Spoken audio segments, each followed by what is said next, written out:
안녕하세요. 저는 30대 중반의 여자입니다. 재작년에 결혼하고 아직 아이는 없어요. 제가 오늘 이렇게 썰맘 채널에 사연을 보내는 이유는 저의 기막힌 시집 전살이를 이야기하기 위해서예요. 시집 전살이가 뭐냐고요? 시집 오기 전 시집살이를 제 나름대로 표현해봤습니다. 그러니까 남편과 제가 결혼하기 전 겪었던 온갖 순한 이야기예요. 우선 제 시어머니는 지방에서 의원을 하고 있는 일반의 의사이고요. 저는 서울에 있는 대학병원에 근무하는 전문의입니다. 그리고 제 남편은 저와 같은 병원에서 계약직으로 근무하는 연구 간호사예요. 이렇게 이력을 밝히는 이유는 제 사연의 중요한 부분이 직업이기 때문입니다. 남편과 저는 같은 병원에서 근무를 했어도 서로 얼굴만 아는 정도였지 따로 친분이 있었던 건 아니에요. 그러다 5년 전 명절을 앞두고 가까워지게 된 계기가 생겼답니다. 김쌤, 고향이 땡땡시라고 했죠? 네. 이번 추석에 고향 내려갈 때 편하게 갈 수 있게 해줄까요? 제가 인턴때 도움을 많이 받았던 수간호사 선생님이 제게 저렇게 말씀하시는 겁니다. 편하게요. 쌤, 이번에 제 고향 가시려고요. 영문을 모르니 수간호사 선생님이 그쪽으로 가시는 길에 저를 태워다 주시려나 생각했어요. 그런데 나야 명절에 시골 갈 일이 있나? 이번에 황 교수님 연구실에 들어온 연구 간호사 있잖아요. 그 쌤이 김쌤이랑 고향이 같더라고. 그래서 쌤 얘기를 했거든요. 그랬더니 명절 때 자차로 고향 내려간다고 시간 맞으면 같이 내려가도 되겠다고 하더라고요.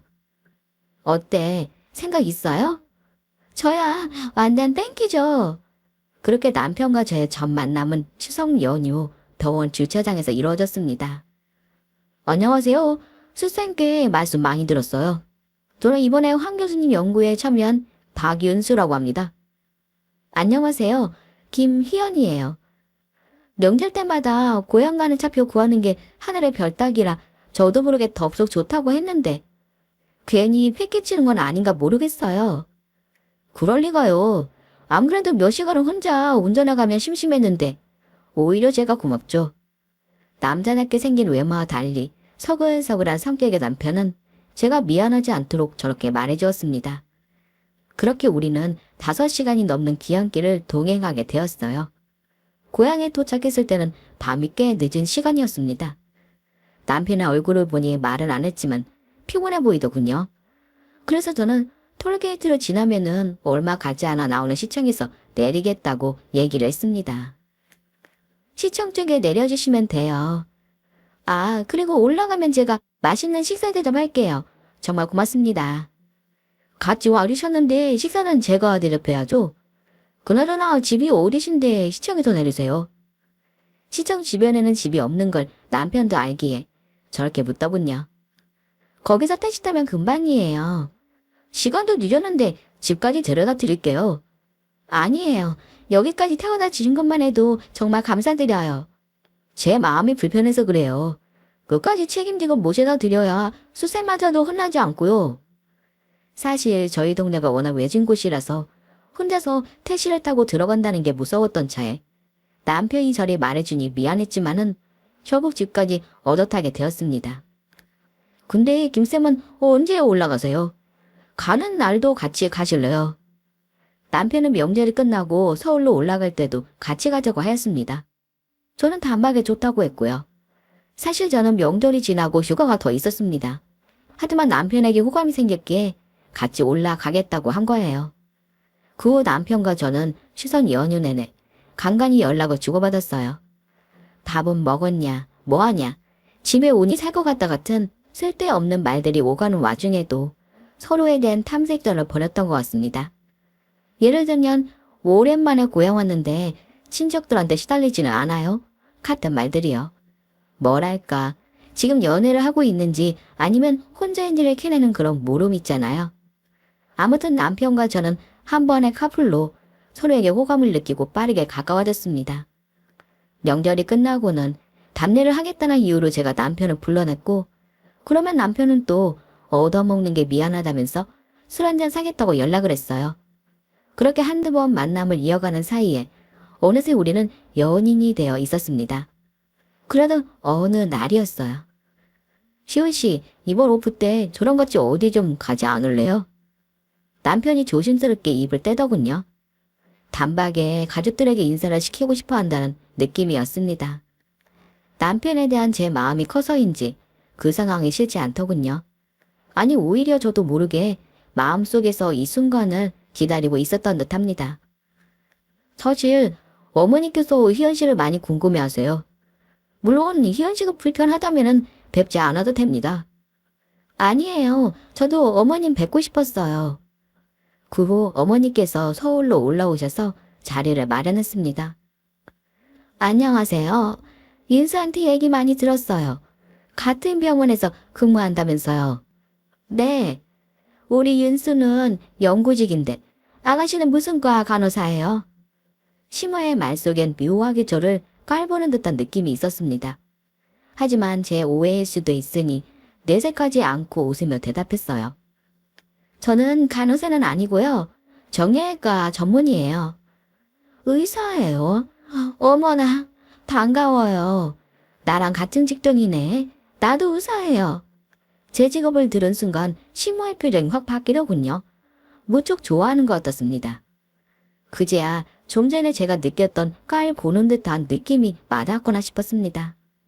사실 그렇다고 처음 뵙는 자리에서 저도 기분 나쁜 티를 낼 수는 없으니 모른 척 지나갔습니다. 그럼 어머님은 무슨 과세요? 나는 윤수 낳고 뭐 하느라 전문의는 못 따고 그냥 일반이야. 지금은 고향에서 소아과 진료보고 있어요. 개원한 지는 20년 정도 됐으려나. 요만할 때 병원 진료 보러 오던 애들이 이제는 다 커서 지나가다 마주치면 인사하면서 그러고 지내. 그렇게 말하며 호호호 웃는 모습이 가식적으로 보여 사실 시모의 첫인상은 그리 좋지 않았습니다. 남편도 자신의 어머니가 어떤 사람인지 알고 있는 듯 했어요. 왜냐하면 식사 자리 내내 잡을 안 서게 시모가 무슨 말만 해도 어머니 그런 건 차차 알아가면 되죠. 희연씨 불편하게 그러지 마세요. 이렇게 저를 배려해 주더군요. 그래도 그날의 식사 자리는 처음은 불편했지 나중엔 오히려 화기애애한 분위기로 끝났습니다. 우리 윤수가 어릴 땐 공부를 꽤나 잘했는데 고3 때 성적이 좀 떨어지나 싶더니 결국엔 의사 가운 대신에 간호사 가운을 걸치더라고. 희연이보다 부족한 부분은 많지만 그래도 애는 착하니까 잘 맞나 봐요. 마지막엔 아예 대놓고서 남편과 제 직업을 저울질하며 저를 치켜 세워주더군요. 이대로만 갔으면 아무리 시모가 가식적이든 어쨌든 간에 저를 꽤나 예뻐하셨을 거예요. 하지만 시모에게 씹튼 사리를 살게 될 일이 결국엔 터지고 말았습니다. 희연아, 오늘 저녁에 시간 되니?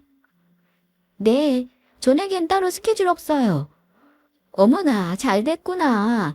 내가 오늘 동창회가 있어서 서울 가는데 네 얘기를 했더니 다들 보고 싶어 하잖니. 같이 갈 수 있지? 아, 윤수 씨랑 얘기해보고 말씀드려도 될까요?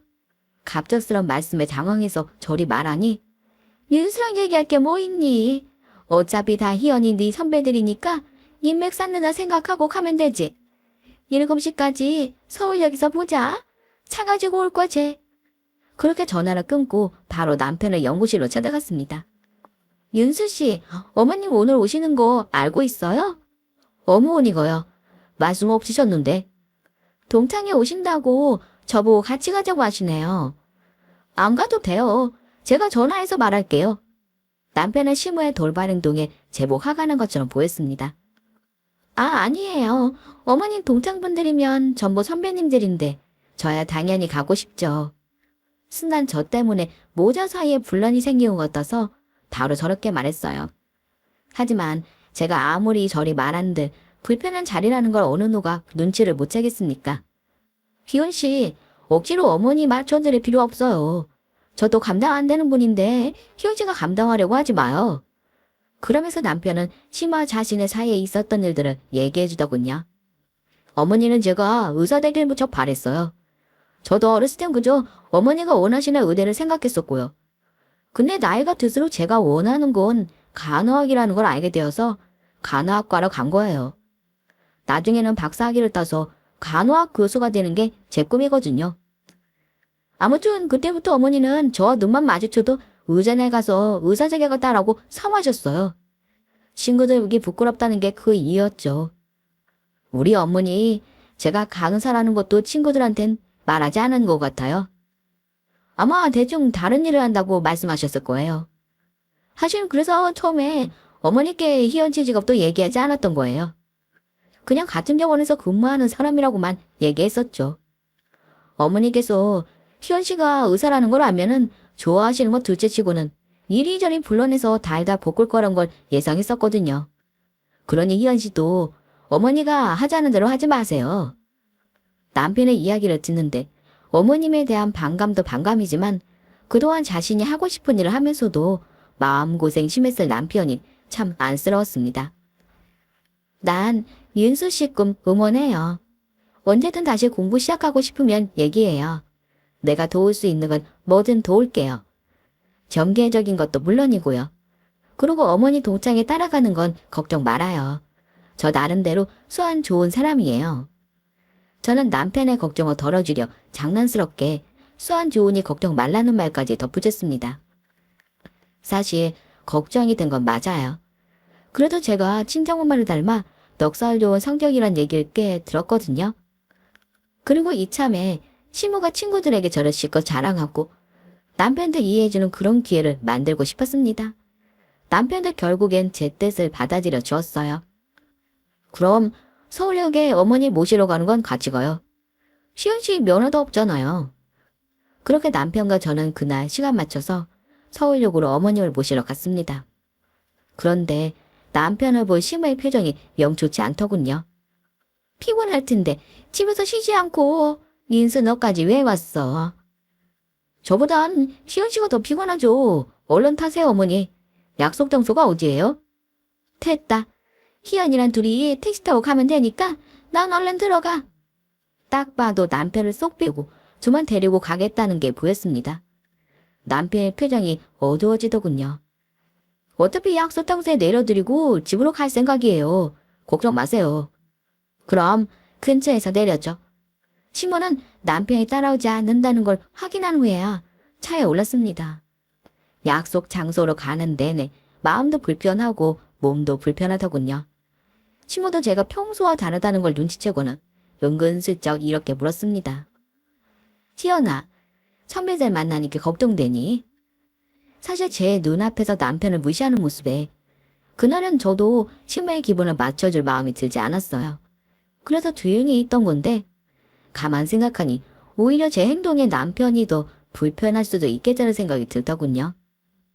거기다 어차피 같이 가기로 한 거 오늘 하루만 더 참자 이렇게 마음을 다잡았습니다. 좀 걱정되는 건 사실이에요. 대선배님들이신데 혹시나 제가 실수라도 해서 어머님 체면 깎는 건 아닐까 신경 쓰여요.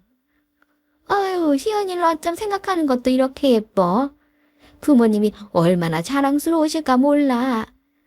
아니에요. 저 부모님 속도 많이 썩였어요. 네가 그럴 일이 뭐가 있니? 난 너 같은 딸만 있으면은 우리 윤수 어디다 갖다 줬을 거야. 시모의 말에서 나오는 말은 칼날처럼 남편의 폐부를 찌르는 말밖에 없더군요. 다행히 그때쯤 약속 장소에 도착했습니다. 남편은 처음 이야기한 대로 집으로 돌아가고 시모와 저만 약속 장소로 갔어요. 어머, 이게 누구야? 저보다 한 세대 윗분들이라 그런지 대체로 남자분들이 많으셨어요. 그런데 그중 저의 시모만큼이나 요란스럽게 치장한 여자분이 계시더군요. 그분께서 시모를 향해 양팔을 벌려 환영하는데 왠지 모를 적대감이라고 해야 할까요? 은근한 신경전이 느껴지는 말투였습니다. 이 아저씨는 누구야? 우리 모르는 사이에 딸이라도 낳았어. 인사해. 닥터 김이야. 딸 같은 며느리. 어머, 자기 아들 결혼했어? 아니, 닥터 김이 대학병원에서 외과 전문의로 있거든. 알잖아. 외과는 특히나 바쁜 쪽인 거. 그러다 보니까 결혼은 천천히 준비해서 하려고. 아참, 자기 아들은 이번에 개원했다고 했지. 무슨 과 전문이야? 아하, 맞다. 의전 나와서 전문의 안 따고 바로 피부과 진료 시작한다고 했었구나. 그럼 우리 아들이 갓나서 피부과 개원했잖아. 그나저나 자기 아들은 뭐 한다고 했더라? 우리 아들? 우리 아들이야 여주 공부하느라. 알잖아. 걔가 어렸을 때부터 공부하는 거 좋아했잖아. 그건 그렇고 며느리도 의사라고 했었나? 우리 며느리는 전업주부야. 아들 뒷바라지 하느라 하동무 모두 때려쳤잖아. 아, 전업주부? 시무의 입가에 잠시 승리의 미소가 떠올랐어요. 제 예상대로 두 분의 신경전이 어마어마하더군요. 서로를 지켜 세우는 척 자기 자랑이다. 툭하면 상대방을 깎아내리는 게 아무래도 학교 다닐 때부터 서로 라이벌 관계가 아닌가 싶었습니다. 그나마 다행이라고 할까요?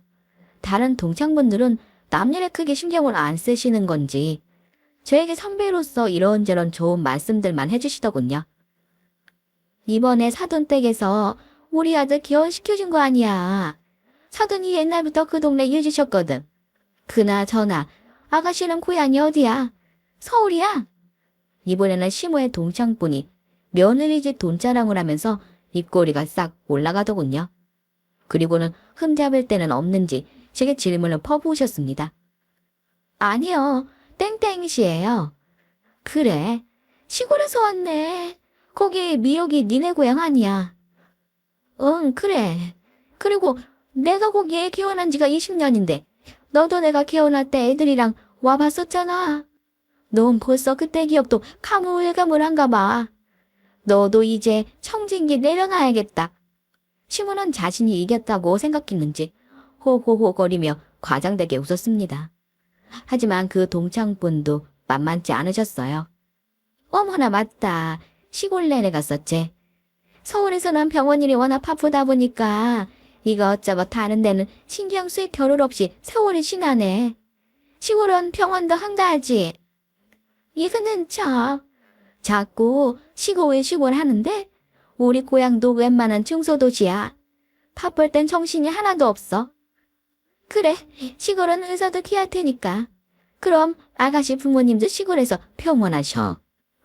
아니요, 부모님은 다른 일 하세요. 어쩐 일? 동창군의 물음에 시모의 눈도 덩달아 커졌습니다.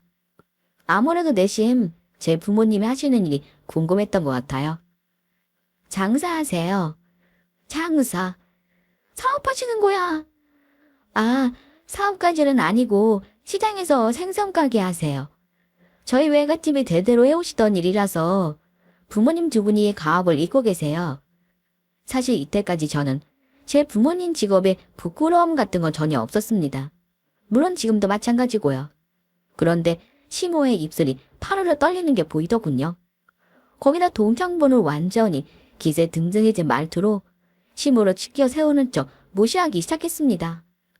어머나, 미호기가 대단하네. 아니다, 미호기 사돈댁이 더 대단하지. 생선 장수하시면서 딸을 의뢰까지 보내시고 어떡하니? 나 정말 감동했어. 그럼 요새 세상이 어느 땐데 자식 팔아서 장사하겠니? 난 오히려 우리 희연이 부모님처럼 어렵게 사시면서도 반듯하게 자식 키우는 분들이 좋더라. 돈이 전부는 아니잖아. 시모는 안이 꼬운 표정을 겨우 감추면서 웃어 보였습니다. 그리고는 제게 희연아, 너는 배웠다는 애가 어른들 앞에서 희덕거리기나 하고 음식은 또 왜 그렇게 걸신 들린 것처럼 먹니? 아휴, 내가 가르칠 게 한두 개가 아니야. 다 먹었으면 얼른 가자. 난 또 내려가려면 한 세월이야. 이렇게 말씀하시고는 찬바람이 쌩하게 일도록 자리에서 일어나시는 겁니다. 그리고는 동창분들께도 인사를 하는 동 마는 동 나가시는 거예요. 저는 갑작스러운 시모의 행동에 당황했지만 그렇다고 어른들께 인사도 안 하고 나갈 수는 없잖아요. 그래서 큰 소리로 만나 뵙게 되어서 영광이다. 다음에도 이런 자리가 있으면은 많은 가르침 달라면서 고개를 꾹꾹 숙이고 시모로 따라 나섰습니다. 시모를 어느새 한참 앞서가고 있더군요.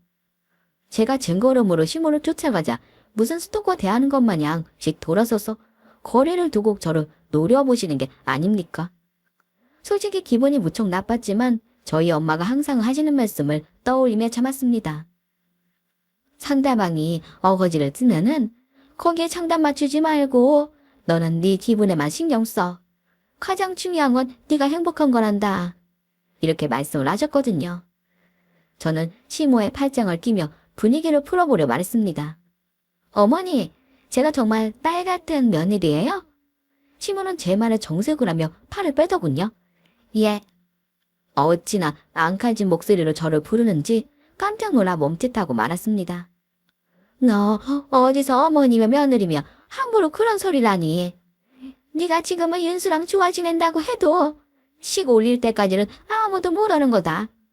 아휴, 다 큰 아가씨가 저렇게 조심성이 없어서 뭘 한다는 거야. 이래서 부모를 보는 거지. 어릴 때부터 보고 자란 천박함이 어디 가겠어. 벌써부터 격이 안 맞는데 도대체 뭘 한다는 거야. 피가 거꾸로 솟는 것 같았습니다. 저를 얕잡아보고 무시하는 건 상관없지만 왜 아무런 잘못도 없는 저희 부모님까지 저렇게 욕을 하나 싶었죠. 저는 잠시 동안 이 상황을 어떻게 끝낼지 망설였습니다. 한마디 크게 지르고 갈지 아니면 한 번 더 꼭 참을지요. 그런데 그때 어머니, 이럴 거면 앞으로 우린 보지 말고 살아요. 집으로 간 줄 알았던 남편이 저렇게 소리치며 나타난 거죠. 희원 씨, 정말 미안해요. 정말이 지금 너무 창피해서 땅으로 꺼지고 싶은 심정이지만 오늘 일 잊지 않고 가슴에 새겨서 살아가는 내내 두고서 갚을게요. 정말 미안해요. 남편은 제게 진심 어린 사과를 몇 번이나 한 후에 다시 자신의 어머니를 향해 말하기 시작했습니다. 어머니가 제 직업을 부끄러워하시는 건 이해해요. 아니, 이해하는 게 아니라 제가 어머니 자식이니까 그냥 제 몫으로 견뎌냈어요. 그런데 지금 남의 집 귀한 자식한테 무슨 짓을 하시는 거예요?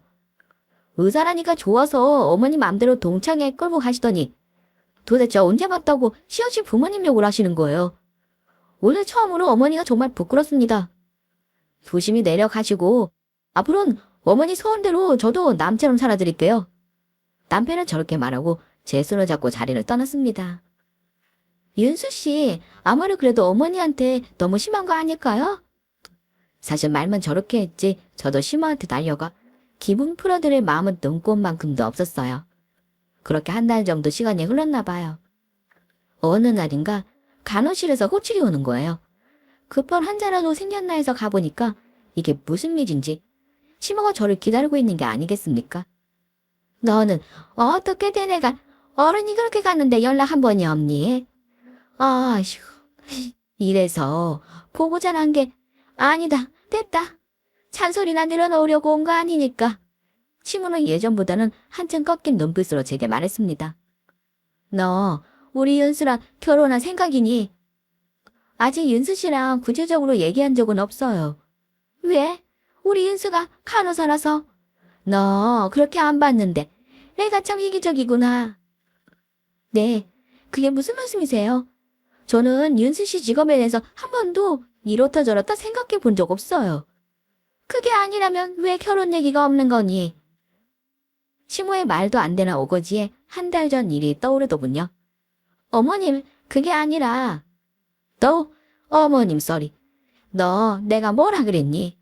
더군다나 네 입으로 결혼 생각도 없다면서 어디서 어머님이. 아니, 결혼 생각이 없다는 게 아니라. 아니에요. 제가 잘못했네요. 그럼 조심히 가세요. 결국 저는 폭발 직전에 돌아섰습니다. 그런데 너 어른이 말씀하시는데 무슨 포르장머리야. 이렇게 또 저를 붙잡는 게 아니겠어요. 저는 최대한 참고 참아 조용히 말했습니다. 저 지금 일하는 중이에요. 여기 병동이고요. 너무하신 거 아니세요? 그제야 시모는 자신을 바라보는 사람들의 시선을 느낀 듯 삑죽이며 목소리를 낮추더군요. 내가 너한테 할 말이 있어서 왔어. 언제 점심시간이니? 시계를 보니 점심 먹을 시간도 됐고 또 시모가 무슨 말을 하려고 이렇게 밑밥을 뿌렸나 궁금하기도 해서 바로 시모와 함께 점심을 먹으러 나갔습니다. 내가 오늘 하고 싶은 얘기는 인수랑 나 결혼하는 거 반대하지 않겠다는 거야. 물론 니네 집안이 좀 부족하긴 하지만은 따지고 보면은 우리 아들도 어쨌든 네 아래잖니? 한마디로 너 하나 보고서 허락한다는 얘기야. 그러니까 너도 알아서 잘 해주길 바란다. 정말 어이가 없더군요. 그래도 자존심 센 양반이 저 정도면 꽤나 수그러들었다 싶어서 웃음이 났어요. 하지만 할 말을 해야겠다 싶었습니다. 어머님, 저를 봐서 결혼 허락해 주신다는 건 감사해요. 그런데 저는 어머니께서 윤수 씨 직업에 대해서 그렇게 말씀하시는 게 영 불편해요. 내가 뭘 어떻게 얘기했는데.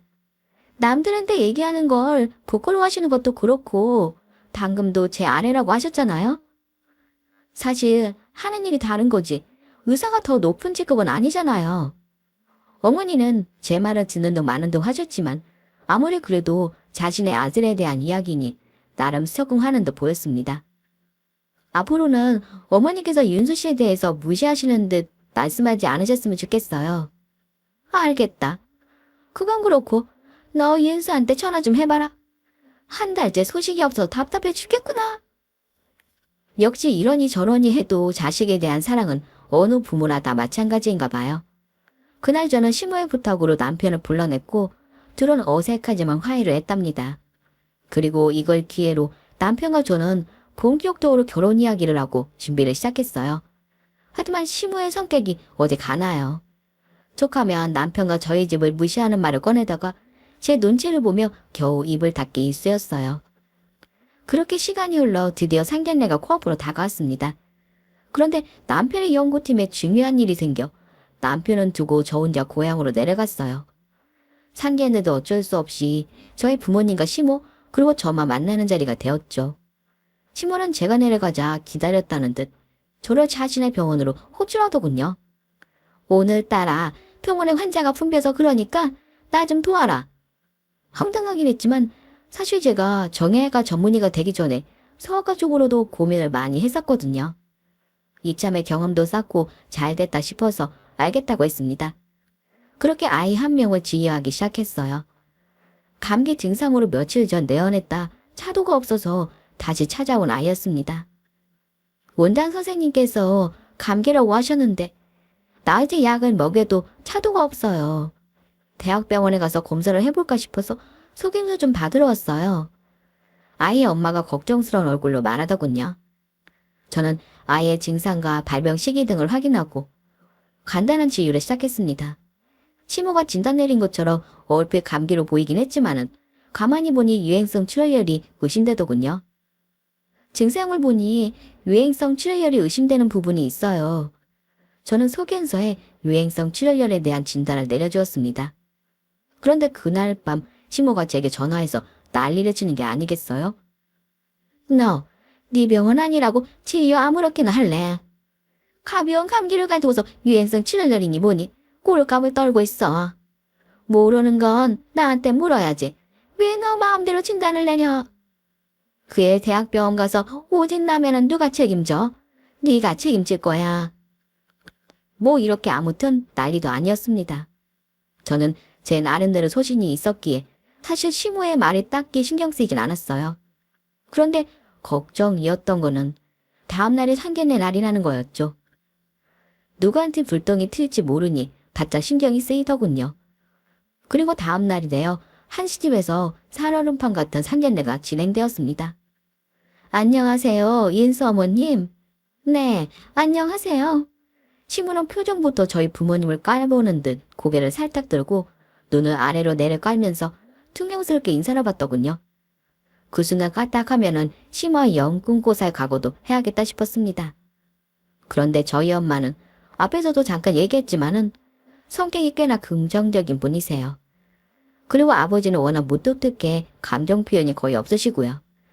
그러다 보니 시모의 못마땅한 표정도 저희 부모님께는 별 타격이 없었습니다. 저희 엄마는 준비해온 선물 보따리를 시모에게 건네셨어요. 들으셨겠지만 저희 집에 대대로 생선 장사를 해서 사부인 드리려고 귀한 놈으로 준비했어요. 시모는 엄마가 건네는 보따리를 더러운 물건 만지듯 손가락 2개로 쓱 밀어내더군요. 그리고는 생선 비린내. 제가 비위가 약해서 조금만 비려도 못 먹어요. 이러시는 게 아니겠어요? 순간 저희 엄마 눈에 불빛이 번쩍하는 걸 보았습니다. 하지만 엄마께선 밝게 웃으며 이렇게 대답하셨어요. 아이고, 이 동네 사시면서 비린 냄새를 못 참으신다니. 사부인도 고생이 많으셨겠어요. 사람이 수더분한 구석이 있어야 사는 게 편한데 말이죠. 하하하고 웃으며 엄마도 할 말을 비틀어 하신 거죠. 시무는 바짝 약이 오른 표정이 되었습니다. 아무래도 자신보다 한참 낮은 위치에 있다고 여겼는데 수그러드는 기색이 없으니 기분이 나빴나 봐요. 저야 공부하느라 바닷가는 근처도 안 가봐서 비린내는 맡아본 적이 없죠. 거기다가 고등학교부터는 서울서 공부했거든요. 그나저나 사부인은 저랑 비슷한 또래 같은데 어느 중학교 나오셨어요? 저는 국민학교 졸업하고 바로 부모님이 하시는 일 배워서 했어요. 국민학교 졸업이시라고요? 네. 요새는 초등학교라고 하죠. 시모가 서슬프런 눈으로 저를 노려보더군요. 어휴, 어디서 자꾸 썩은 니가 진동을 하지? 시모는 분풀이라도 하듯 코까지 막는 신용을 하며 저렇게 말했습니다. 그리고 또 덧붙이길, 희연이 너 어제 오직 내린 거 말이야. 아하, 어제 저희 병원에 좀 바빠서 희연이한테 도와달라고 했더니 아니 글쎄 그 간단한 감기도 진단을 못하더라고요. 제가 가르칠 게 많을 것 같네요. 이러는 겁니다. 그런데 그때 마침 병원에서 전화가 걸려왔어요. 무슨 일인데 전화를 해? 뭐? 그럼 유행성 치료율? 아니 됐어. 그건 나중에 들어서 얘기해. 시모가 제 눈치를 보며 급하게 전화를 끊는 모습이 아무래도 제 진단이 맞았나 보더군요. 어머님, 유행성 치료율이라면은 어제 제가 진단 내렸던 건데 오진이라고 해요. 저는 답을 알면서도 모르는 척 능청어 떨었습니다. 아니, 뭐 상견례 자리에서 이 얘기하는 건 좀 그렇지 않니? 그건 그렇고 사부인이랑 사돈어른은 언제까지 시장바닥에서 장사하실 거예요? 집안 대대로 하셨다면은 꼰듯한 가게라도나 차리시는 게 낫지 않겠어요?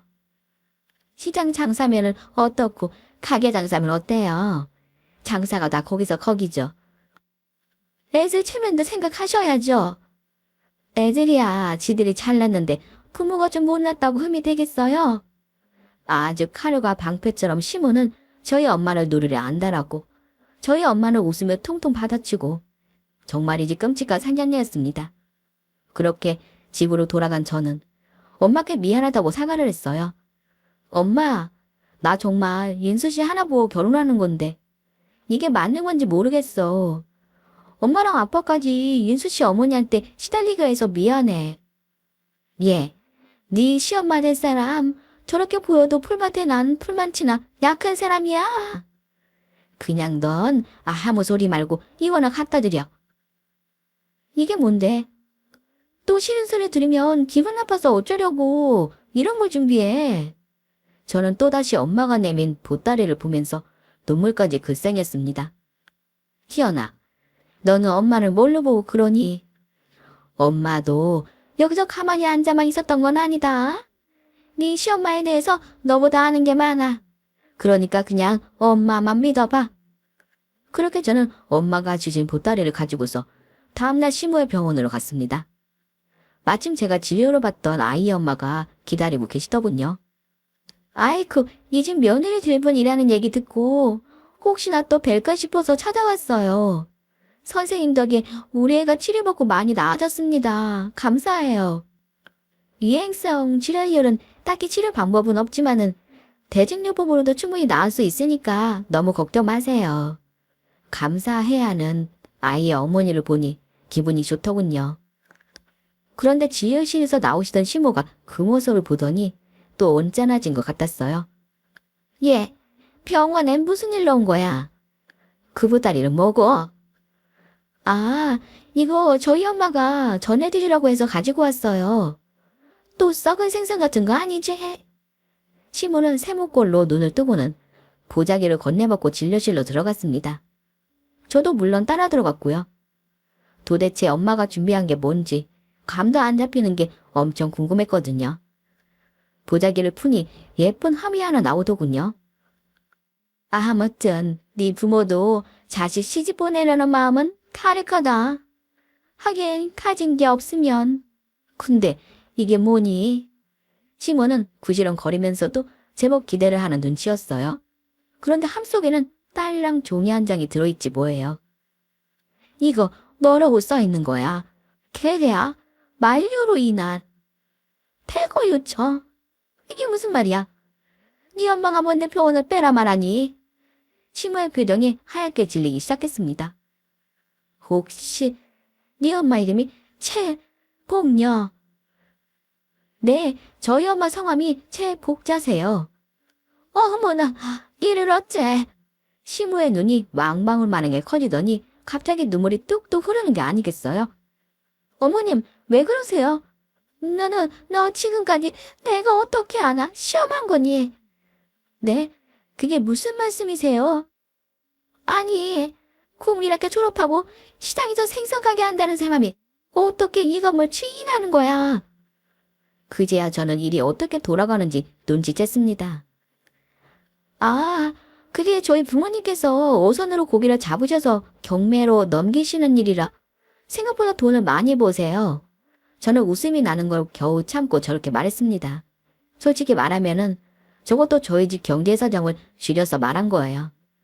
외할아버지부터 시작된 일이라 꽤나 큰 사업인데 다른 사람들에겐 그냥 쉽게 생선 장사한다고 얘기했거든요. 어쨌든 일은 이렇게 된 거였습니다. 엄마는 제가 만나는 사람이 있다는 얘기를 듣고는 대충 시어머니 정보를 계셨어요. 그런데 우연의 일치로 저희 부모님 건물에 시모의 병원이 있었던 겁니다. 사실 우연의 일치라기엔 시모의 병원 자리에 있는 동네에 부모님 건물이 꽤 많아요. 아무튼 그 일로 시모는 자존심이 상한 듯 울먹울먹거리다가 또 언제 그랬냐는 듯 엄마에게 찾아가 이전과는 달리 퇴사 전화를 하더군요. 그렇게 저의 시집전 살이는 끝이 났습니다. 그 후로 지금까지도 시모는 가슴에 품고 있는 칼을 매번 꺼내다 돌을 집어넣으며 돌을 닦고 계세요.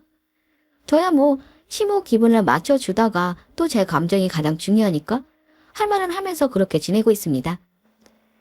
그래도 하나 다행인 건 저희 시모가 아이 같은 면이 있으세요. 그래도 생각보다 다루기 쉽다는 건 장점이긴 해요. 긴 이야기인데 끝까지 들어주셔서 감사합니다. 오늘 썰맘 사연에 여러분의 소중한 댓글 참여 기다리면서 인사드립니다. 감사합니다.